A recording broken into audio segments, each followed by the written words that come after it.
విను బిడ్డా, నువ్వు నన్ను పిలిచావు కాబట్టే నేను నీ ముందుకొచ్చాను. నీ జీవితంలో నువ్వు అనుభవించిన కష్టాలు, మోసాలు, కన్నీళ్లు అన్నీ నీ గతకర్మల ఫలితం. కానీ ఆ సమయం ఇప్పుడు ముగిసింది.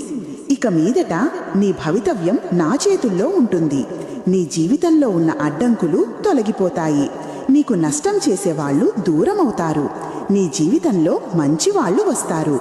సరైన సంబంధాలు ఏర్పడతాయి. నీ ఇల్లు ఆనందంతో నిండిపోతుంది. నా బిడ్డ, నువ్విప్పుడు నా యోధుడివి. ఇక భయపడేవాడివి కాదు, పోరాడేవాడివి. నీ మనసు ప్రశాంతంగా ఉంటుంది. నీ నమ్మకం తిరిగి వస్తుంది. నీ జీవితంలో కొత్త అధ్యాయం మొదలుపెట్టు.